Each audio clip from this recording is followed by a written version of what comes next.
Welcome to Detroit Auto Accident Law with Ravid and Associates. Hello, everyone, and welcome back to Detroit Auto Accident Law with the trial lawyers of Ravid and Associates. Ravid and Associates is a Michigan-based personal injury firm that's fought for more than 10,000 accident victims statewide. Today's guest is Kristian Kajdic, an associate attorney at Ravid and Associates, who focuses on civil litigation, no-fault, and auto negligence cases.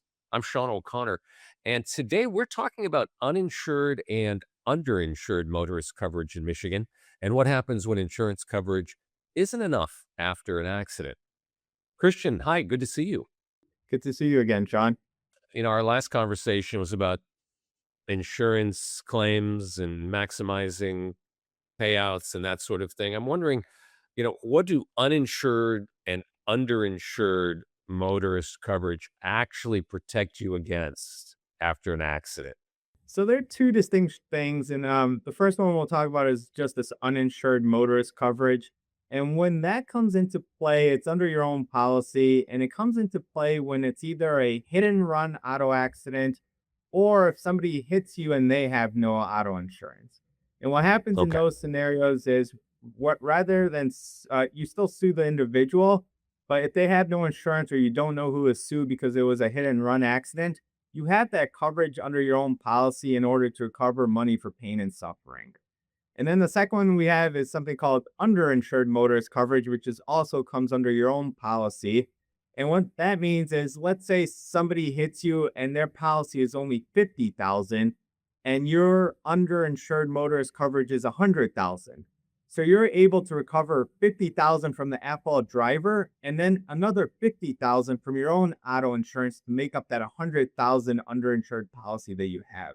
And they're quite important to have, especially the sad reality is a lot of people have either no insurance who are on the roads or that they buy the lowest possible policies, and that could obviously, have negative effects on you in the future. Well, you mentioned the underinsured and they've got 50K and then I've got on my policy, 100K, policy. So you said, the math there is like, so you get, 50 from one, 50 from the other, I got 100K. What if my damages and injuries exceed that 100 grand? And that's the tricky part. And the example with 100,000 is that's one type of policy you could buy. Obviously, these underinsured or uninsured policies, they could go up to, over $1 million if you really want it. And the thing is, the more that you have, the better. I tell a lot of our clients that and even my family members and friends, I always tell them you should get at least 250,000 just to have in case, again, somebody hits you and it's a very severe accident and you need those policy limits. You never want to be in a very bad accident and there's only 50,000 in play that you could recover. It's unfortunate, but it happens all the time. Yeah. Well, why do so many drivers assume that they're fully protected until they find out, too late that, what they have available isn't enough? I mean, it's sort of a scenario you're pointing at there. I think a lot of it stems from when you are retail shopping for insurance. So you're going through all these, different insurance companies trying to find the best price for you and your family or, to have here. And I think a lot of the, these individuals who try selling you insurance, they always sell it as this is full coverage, right? But it really isn't full coverage unless you buy certain optional, things such as uninsured or underinsured motorist coverage, because those are sometimes not offered. They may tell you full coverage, not include that. And, technically you still do have full coverage with regard to other PIP benefits, but you don't really have the overall full coverage, which again includes that underinsured or uninsured motorist coverage. Interesting. Yeah, you do. You can't watch a sporting event without seeing some insurance,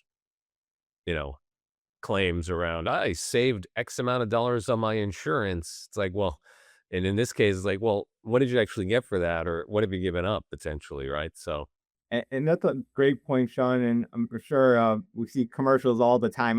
They're the most common commercials, I think, nowadays, I would say.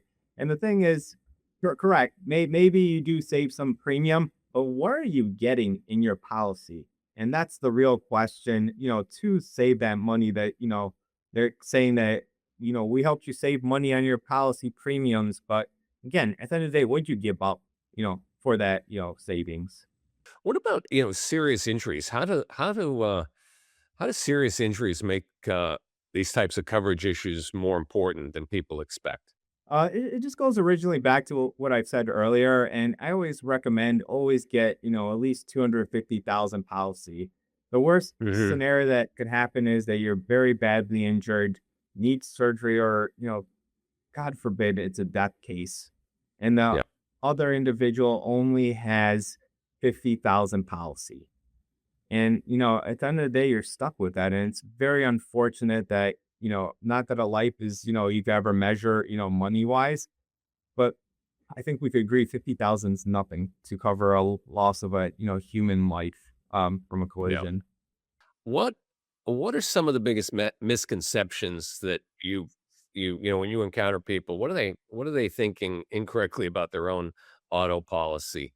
Because even for me, as I'm having this conversation, I'm like, oh, I need to check my own policy. In terms of what I don't know what my levels are. You know what I mean?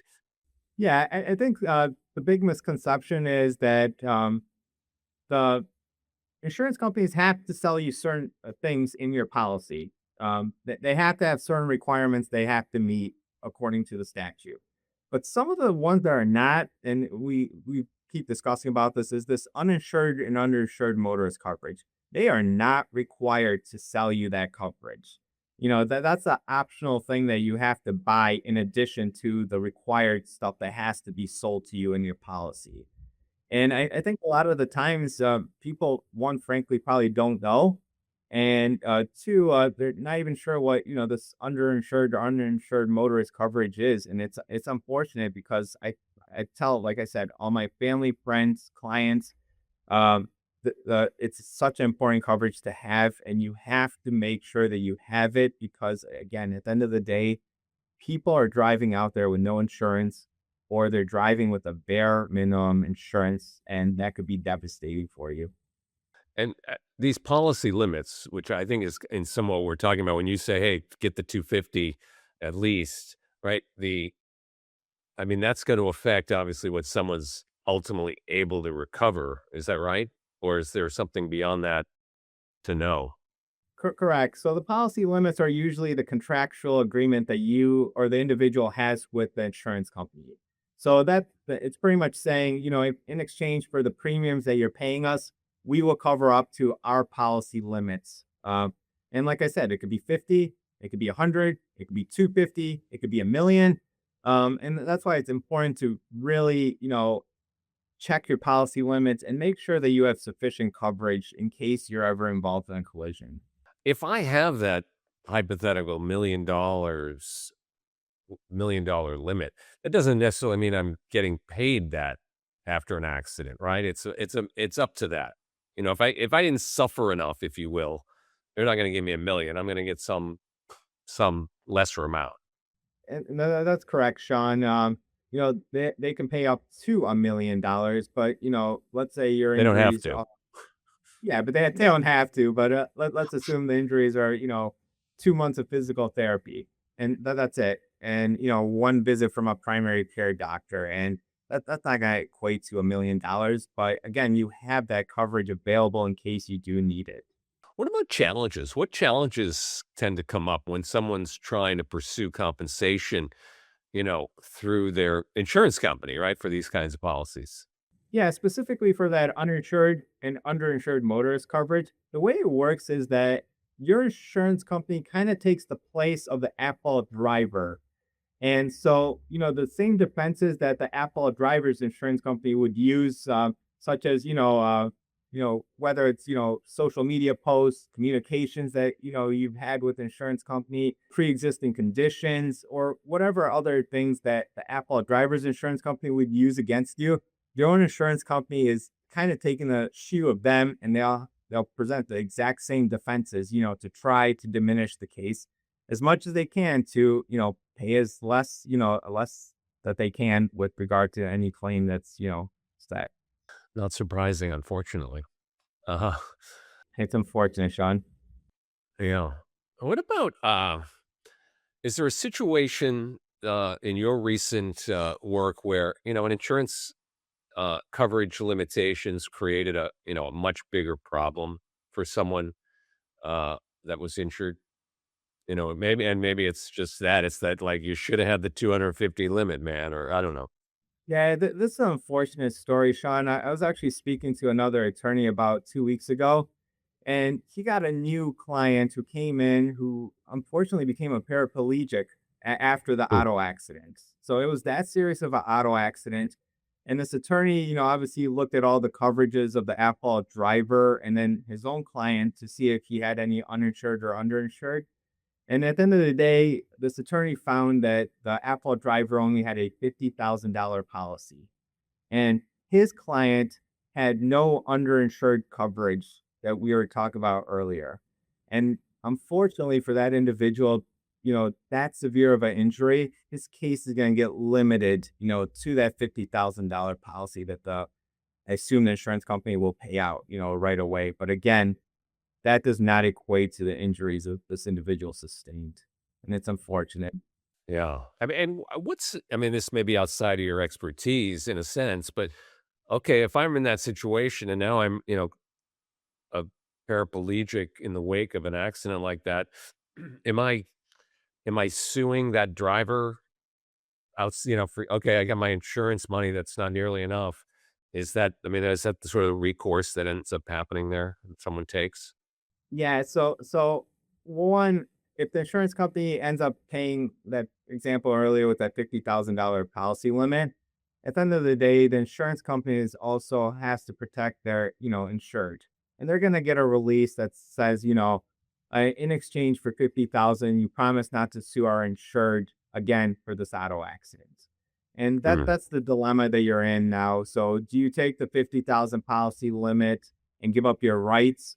Or do you just continue to pursue the claim and see maybe that individual has some personal assets? And unfortunately, a lot of the times in my experiences is if somebody buys a 50,000 policy limit, usually they rarely am able to find any assets that could, you could try to pursue in order to, make up that difference with regard to, how severe your injuries are in that case.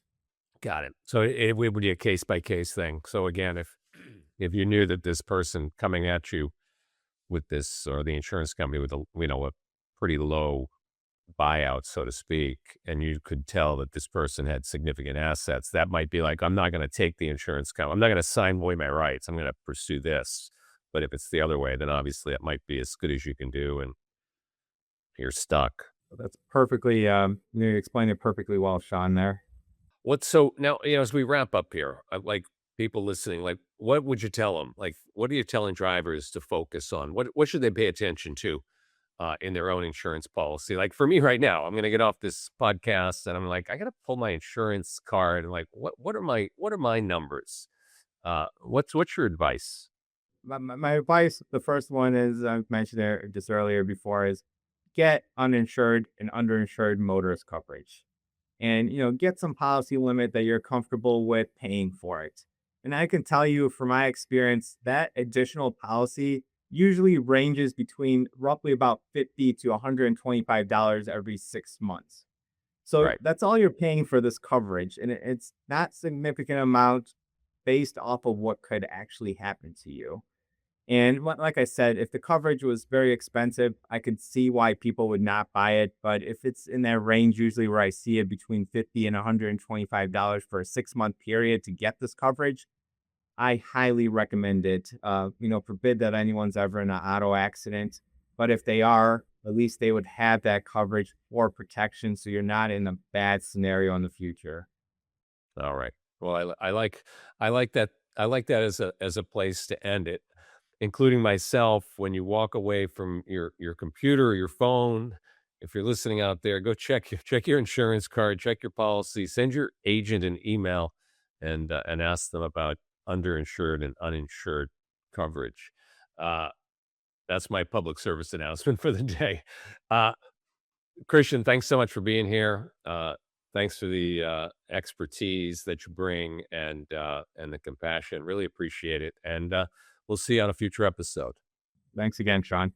That's it for today's episode of Detroit Auto Accident Law with Ravid and Associates. If you want to learn more or schedule your free consultation, visit their website, ravidandassociates.com.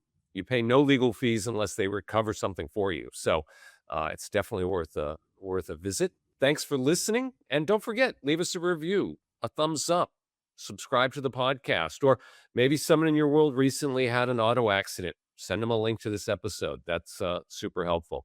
I'm Sean O'Connor. Have a great day. Thanks for watching. Be sure to hit that like and subscribe button and leave us a review in the comments.